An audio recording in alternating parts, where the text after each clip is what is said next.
옛날 중국 어느 변방에 한 노인이 말을 기르고 있었습니다.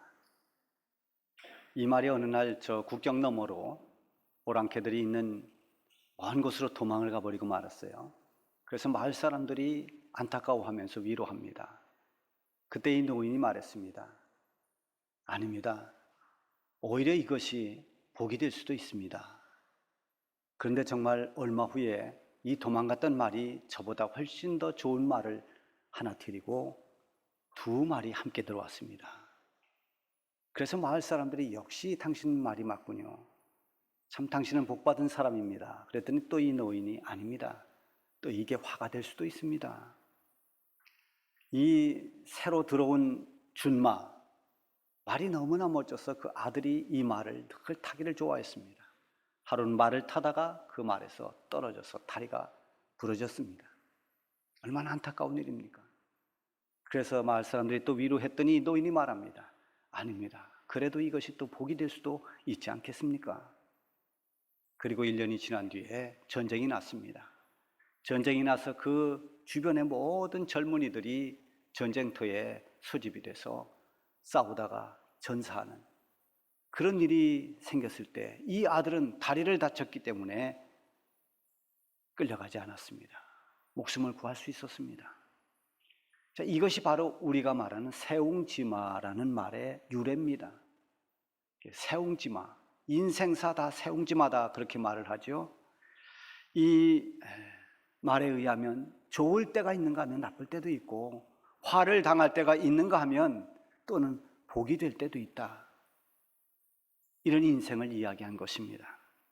자, 그런데 성경에도 이 같은 말씀이 있습니다. 전도서 3장에 보면은 범사에 기한이 있고 천하 만사가 다 때가 있나니 날 때가 있고 죽을 때가 있고 심을 때가 있고 심은 것을 뽑을 때가 있고 울 때가 있고 웃을 때가 있으며 슬퍼할 때가 있고 춤출 때가 있나니 뭐 이렇게 계속 여러 가지 이런 것을 비유하면서 나갑니다. 여기에 이 세옹지마라는 말과 성경에서 다 기한이 있고 때가 있다라는 이 말과 언뜻 보면 비슷한 것 같지만 그 깊은 의미를 보면 다릅니다. 세옹지마는 인생을 사는 삶은 이런 때도 있고 저런 때도 있다. 나쁠 때도 있지만 좋을 때도 있다. 이렇게 변화무쌍한 인생을 살면서 너무 좋아할 것도 없고 너무 풀이 죽어서 낙심할 것도 없다라는 교훈을 주고 있습니다. 그런데 성경에서 모든 범사가 기한이 있고 천하만사가 때가 있다라고 하는 이것은 단순히 이런 일도 있고 저런 일도 있는 것이 인생이다라는 것이 아니라 인간의 삶이라고 하는 것은 다 하나님의 섭리 안에 있다라는 것을 말씀해 주고 있는 것입니다. 그 기한과 때가 하나님의 손에 있다는 것입니다. 세옹지마의 초점은 인간의 삶입니다. 그러나 성경은 그 초점이 하나님의 섭리에 있습니다. 다시 말하면 세옹지마는 인간이 초점이고 이 성경에서의 때와 기한이라고 하는 것은 그 초점이 하나님께 있습니다. 예를 들어서 이 야곱의 아들 요셉이 이런저런 여러 가지 일들을 겪습니다. 그것을 보면서 인생은 다 이렇게 힘들고 억울할 때도 있지만 또 좋을 때도 있다. 이런 교훈을 주려고 하는 것이 아닙니다. 성경에서 이런 어떤 한 인간의 그 인생사를 쭉 이야기할 때는 그 모든 과정들이 하나님의 섭리 안에서 이루어진다라고 하는 이 하나님의 섭리로 그 모든 과정을 볼 수 있어야 됩니다. 오늘 본문에 보면 이스라엘 백성들이 겪고 있는 몇 가지 과정을 볼 수가 있습니다. 그 과정에서 그들이 겪고 있는 이런 다양한 일들을 우리가 신앙생활을 하고 있는 우리 삶에 한번 적용해 보시기를 바랍니다. 그 첫 번째는 홍해에서 겪은 홍해 사건입니다. 홍해는 이스라엘 백성들이 겪은 첫 번째 장애물입니다. 이 장애물은 단순한 장애물이 아니라 정말 엄청난 장애물입니다. 도저히 그들의 힘으로는 넘을 수가 없는, 감당할 수 없는, 불가능해 보이는 장애물이었습니다. 애굽에서 종살이하던 하나님의 백성들이 애굽에서 해방이 됩니다. 종살이하다 해방이 됐으니 얼마나 기쁘겠습니까? 이루 말할 수 없는 그런 기쁨과 감격으로 이제는 억압받는 종이 아니라 하나님의 백성이 되어 하나님이 약속하신 그 약속의 땅을 향해 나아가고 있습니다. 그런가 하면 하나님의 인도하심을 그들은 체험을 합니다. 홍해를 건너기 전에 그 홍해전 그 광야길에서 출애굽기 13장에 보면 이렇게 말씀이 있습니다. 여호와께서 그들 앞에서 가시며 낮에는 구름 기둥으로 그들을 인도하시고 밤에는 불 기둥으로 그들을 비추사 낮이나 밤이나 진행하게 하시니 낮에는 구름 기둥 밤에는 불 기둥이 백성 앞에서 떠나지 아니하니라. 하나님이 그들을 인도하시는 것을 그들은 직접 경험합니다. 뜨거운 낮에 하나님께서 구름 기둥을 비춰주셨습니다. 추운 밤에는 불 기둥이 그들을 인도했습니다. 이렇게 하나님의 은혜가 충만한 가운데 행진하던 그들에게 위기가 찾아옵니다. 바로의 마음이 다시 변했습니다. 이스라엘 백성들을 내보냈던 이 바로가 마음이 바뀌어서 이스라엘 백성들을 다시 붙들어 오기 위해서 병거 600대를 동원하고 마병과 군대를 동원해서 쫓아옵니다. 그런데 그들이 빨리 도망가야 되는데 그들 앞에 홍해라고 하는 바다가 턱 가로막고 있습니다. 앞으로 갈 수도 없고 뒤로 돌아설 수도 없는 그야말로 진퇴양난의 상황에 놓였습니다. 여기서 이스라엘 백성들이 할 수 있는 것이라고는 아무것도 없습니다. 무능한 자신들을 깨닫습니다. 자신들이 얼마나 무력한 존재인가를 실감할 수 있었던 장소가 바로 홍해 앞이었습니다. 우리가 예수님 믿고 죄에서 해방될 때, 그래서 구원받을 때 우리는 얼마나 큰 감격을 누리게 됩니까? 나 같은 죄인이 구원받았다는 그 기쁨과 감사, 감격 이루 말할 수 없습니다. 오직 하나님의 은혜로 우리 주님의 흘리신 그 보혈로 죄와 사망의 법에서 우리가 해방이 되고 이제는 하나님의 자녀가 되고 예수를 구주로 믿는 하나님의 백성, 성도들이 되어서 이 땅을 살아가고 있으면서 많은 것을 기대합니다. 이제는 하나님의 백성이 되었으니, 하나님의 사랑받는 자녀가 됐으니 하나님께서 이로부터 부어주시는 하늘의 축복이 쏟아지고 우리가 걸어가는 그 모든 앞날의 모든 일들이 형통하게 길이 열리기를 기대합니다. 그러나 우리가 기대한 것처럼, 우리가 상상하는 것처럼 하나님의 백성이 되었음에도 불구하고, 구원받은 크리스찬이 되었음에도 불구하고 우리가 전혀 예상치 못한 그런 고난이 우리 앞에 찾아옵니다. 여기 홍해 같은 장애물이 나타나기도 하고 추격해오는 바로의 군대처럼 그렇게 정말 위험함과 위기를 만나기도 하고 마치 우는 사자처럼 달려드는 사자와 같이 마귀가 우리를 공격해 오기도 합니다. 그럴 때 우리는 이것을 감당하기가 어렵습니다. 왜 나에게 이런 어려움이 올까? 왜 이런 장애물에 부딪힐까? 도무지 헤쳐나갈 수 없는 그런 장벽 앞에서 우리는 낙심하기 쉽습니다. 그때 하나님께서 모세를 통해서 하셨던 말씀을 기억해야 됩니다. 너희는 두려워 말고 가만히 있어서 여호와께서 오늘날 너희를 위하여 행하시는 구원을 보라. 내 힘으로, 네 수단으로 네 자신이 돌파구를 찾겠다고 방황하지 말고 하나님 앞에서 가만히 있으라. 하나님이 행하시는 그 위대한 일을 보라는 것입니다. 온전히 하나님을 신뢰하고 하나님을 의존하라는 것입니다. 그러면 하나님께서 우리에게 감동을 주십니다. 우리에게 깨달음을 주십니다. 하나님의 말씀이 들립니다. 하나님이 이끄시는 방향을 볼 수 있게 됩니다. 하나님께서 모세에게 지시하셨습니다. 너는 지팡이를 들어 저 홍해를 가리켜라. 하나님 말씀대로 모세는 단지 들고 있는 지팡이를 홍해를 향해 들었습니다. 그때 홍해가 양쪽으로 갈라지는 정말 기적이 일어납니다. 있을 수 없는 일이 일어났습니다. 이스라엘 백성들은 그 바다를 마치 육지처럼 바닷길로 건너왔습니다. 그리고 뒤쫓아오던 바로의 군대는 거기에 다 수장되고 말았습니다. 이렇게 해서 앞에 놓인 홍해도 해결됐고 뒤에 쫓아오던 바로의 군대도, 이런 모든 위기와 문제들이 다 해결됐습니다.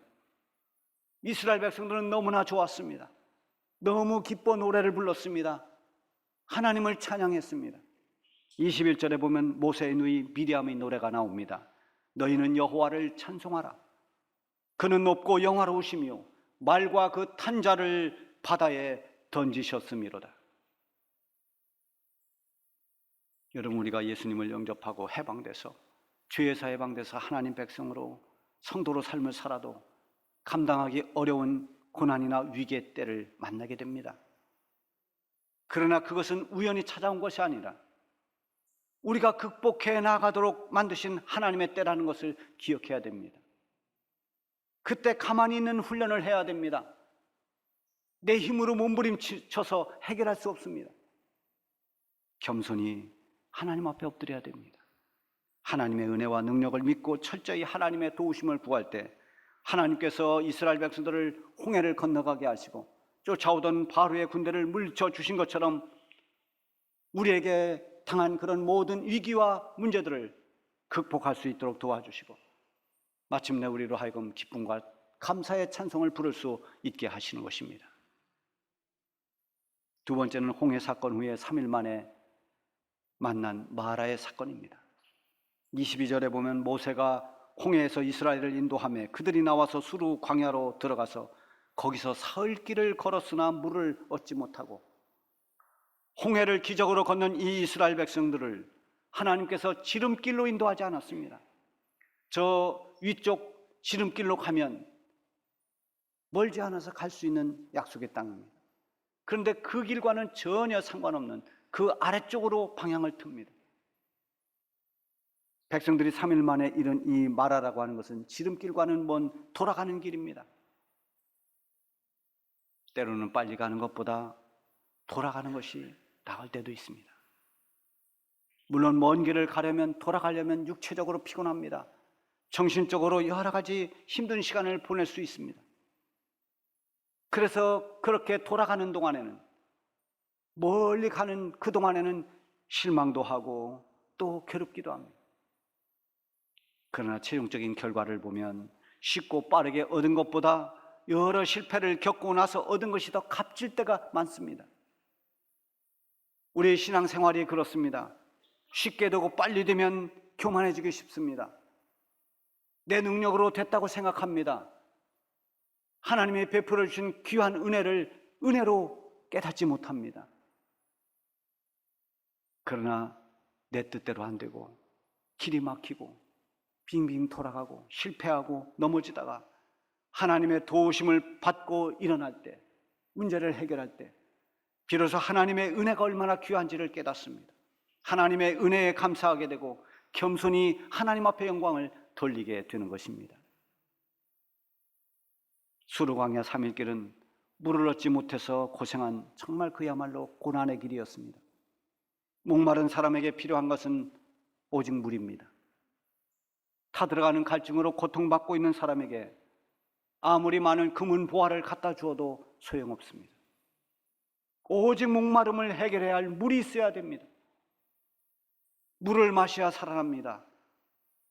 물을 마셔야 다시 회복할 수 있습니다.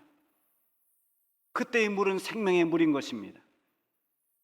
목말라 죽어가고 있는 사람에게 한 자루의 금을 갖다 준들 무슨 소용이 있겠습니까? 우리가 이 세상을 살아가면서 수루 광야와 같은 그 고난이 오는 것은 생수가 되신 주님을 만나게 하려는 것입니다. 주님을 찾게 하려는 것입니다. 우리에게 닥쳐온 고난 하나도 의미 없는 것이 없습니다. 때로는 우리로 하여금 세상에 기댈 것이 없게 하시고 오직 주님만 바라보게 하시는 것은 목마른 영혼으로 주님을 찾고 주님으로부터 은혜의 물을 마시게 하려 하심입니다.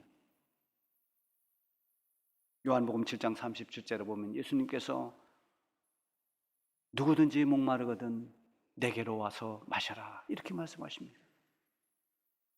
영혼의 목마름, 영혼의 곤고함, 영혼의 갈증은 오직 생명의 물 대신 예수님을 찾아갈 때만 해결되는 것입니다. 그야말로 곤고하고 목마른 영으로 사람들의 시선을 피해 살았던 사마리아 우물가의 한 여인이 생수 되신 예수님을 만나서 구원의 기쁨을 얻었습니다. 이스라엘 백성들이 사흘 만에 물을 만납니다. 얼마나 반가웠겠습니까? 그래서 그 물을 마셨더니 먹을 수 없는 쓴 물이었습니다. 물을 먹은 사람들이 복통을 일으키고 다 쓰러집니다. 마라라고 하는 말이 쓰다는 그런 뜻입니다. 물이 있어도 먹지 못하는 그 괴로움이 얼마나 크겠습니까? 백성들은 이제 모세를 원망합니다. 24절에 보면 백성이 모세를 원망하여 이르되 우리가 무엇을 마실까 하매, 이제 우리는 뭘 마신단 말이니? 바로의 추격과 가로막힌 홍해 사이에 있던 이스라엘 백성들은 죽은 목숨과 같았던 사람들이었습니다. 그런 상황에서 그들은 하나님께서 이루시는 큰 구원을 직접 체험한 사람들입니다. 하나님의 은혜가 얼마나 크고 하나님의 능력이 얼마나 대단한지를 그들은 경험하고 자기들을 그 위기에서 건져내신 하나님을 찬송하고 노래했던 사람들입니다. 그렇게 감격하며 하나님의 은혜를 찬양한 지 3일 만에 은혜에 대한 감사, 감격은 다 잊어버렸습니다. 그리고 원망이 터져 나옵니다. 하나님을 신뢰하고 있는 것 같은데 이 쓴 마라 앞에서 믿음이 다 무너져 버렸습니다. 혹시 이것이 우리의 모습은 아닌가요? 평소에 믿음이 좋은 것 같고 신앙생활 열심히 한 것 같은데 위기가 오면, 여러 가지 위급한 상황이 닥칠 때, 마라의 쓴물 같은 고통이 임할 때 우리의 믿음을 찾아보기가 어려운 이런 상황은 아닙니까? 이럴 때 하나님께서 잠잠히 하나님을 바라보라고 말씀하셨습니다. 이스라엘 백성들은 그 말씀도 다 잊어버렸습니다. 오직 관심이 물에 있습니다. 물에만 집중했습니다. 그들의 원망 소리가 무엇입니까? 24절에 보면 우리가 무엇을 마실까? 우리가 어떻게 물을 마실 수 있을까? 오직 이 마시는 문제에 집중했습니다.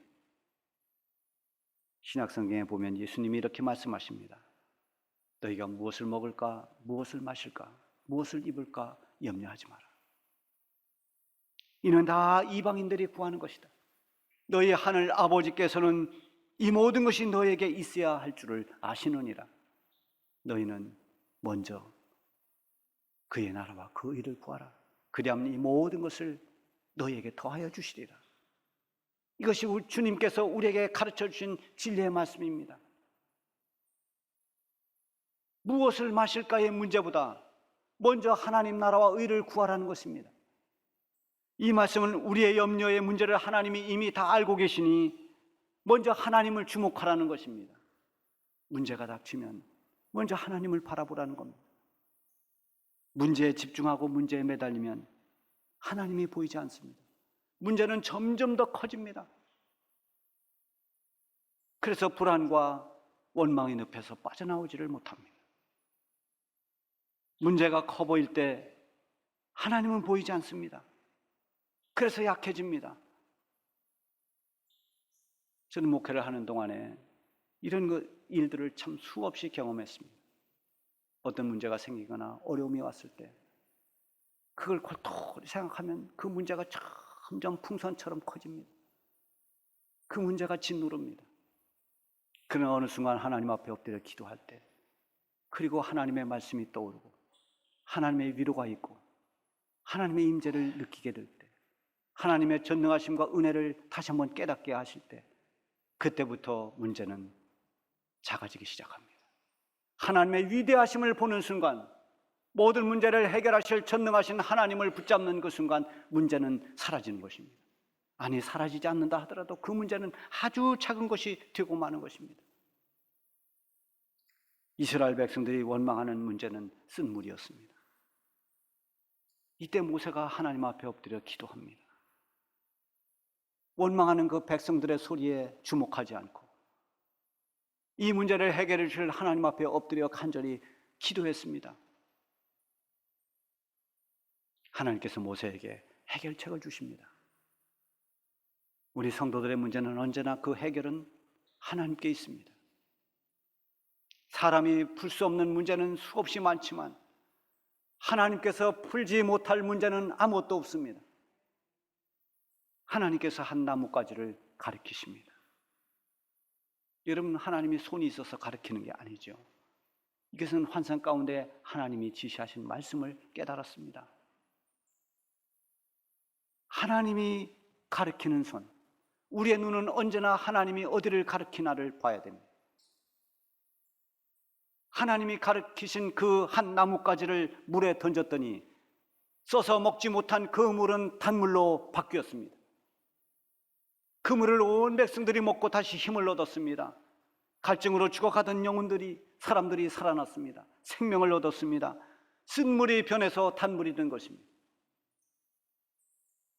예수님은 이렇게 말씀하십니다. 내가 주는 물은 그 속에서 영생하도록 솟아나는 샘물이 되리라. 훗날 나뭇가지가 아니라 긴 나무 십자가를 우리 주님이 짊어지고 죽음에 던져졌습니다. 주님이 그렇게 대속의 죽음을 죽으심으로 죽어가는 모든 영혼들이 살아났습니다. 우리가 바로 그 주인공들입니다. 십자가에 죽으신 예수님의 은혜로 우리 영혼이 살아났습니다. 하나님 우리를 구하시는 분이요 고치시는 분입니다. 병들어 죽어가는 영혼을 치료하시는 여호와 라파의 하나님이십니다. 이제 마지막 장소는 엘림입니다. 27절에 보면 그들이 엘림에 이르니 거기에 물샘 열둘과 종려나무 이른 구루가 있는지라 거기서 그들이 그 물 곁에 장막을 치니라. 하나님께서 인도하신 그 엘림이라고 하는 곳은 물샘이 있습니다. 여러분, 사막에 광야에 물샘이 있는 것은 얼마나 이게 놀라운 일인지 모릅니다. 물샘이 12개나 있습니다. 거기에 종려나무들이 쭉 있어서 그늘이 숲을 이루고 있습니다. 종려나무 70그루가 있습니다. 거기는 오아시스입니다. 지친 몸과 마음이 쉴 수 있는 곳을 만났습니다. 마라에서 그렇게 멀지 않는 거리에 있습니다. 우리 성도들이 세상을 사는 동안 여러 가지 일을 만나지만 결국 하나님께서 우리를 인도하시는 곳은 쉼과 안식이 있는 곳입니다. 그래서 홍해를 만나도 또 마라를 만나도 우린 결코 원망하지 말아야 됩니다. 마라를 지나고 나면 엘림이 예비되어 있습니다. 광야를 지나고 나면 가나안 땅이 준비되어 있는 것처럼 이 힘들고 어려운 이 세상의 나그네 길을 우리가 다 가고 나면 영원한 안식처요 영원한 생명을 얻는 천국이 예비되어 있는 것입니다. 출애굽도 홍해도 마라도 그리고 엘림도 이스라엘 백성들이 겪었던 이런 모든 과정, 결국은 하나님의 인도하심과 섭리 안에 모든 것이 진행된 것입니다. 그 과정에서 하나님은 하나님의 백성들에게 저 검푸른 홍해바다를 보지 않도록, 쓴물에 매달리지 않도록, 그런 위기와 고난을 만났을 때 하나님을 주목하도록 하십니다. 그러므로 하나님의 백성들이 언제나 관심을 가지고 집중해야 할 것은 하나님의 말씀에 순종하고 그 말씀을 지키는 것입니다. 오늘 26절에서 이 26절이 굉장히 깁니다만 거기에 중요한 두 가지 단어를 우리가 보아야 됩니다. 순종하고 그리고 지키면, 순종하고 지키면 이게 해결입니다. 우리는 지난 3일 동안 부흥회를 통해서 많은 은혜를 받았습니다. 이것이 일시적인 기쁨으로 감동으로 그치지 않기를 바랍니다. 우리가 은혜를 받았어도 또 고난이 올 수 있고 시험이 올 수 있습니다. 그러나 시험이 오든 고난이 있든 어떤 일이 일어나든 어떤 상황이 우리에게 놓인다 하더라도 우리가 하나님의 말씀에 순종하고 하나님의 말씀을 지키면 하나님께서 전능하신 능력으로 치료하시고 회복하시는 그 은혜로 우리를 천국에까지 인도해 가실 것입니다.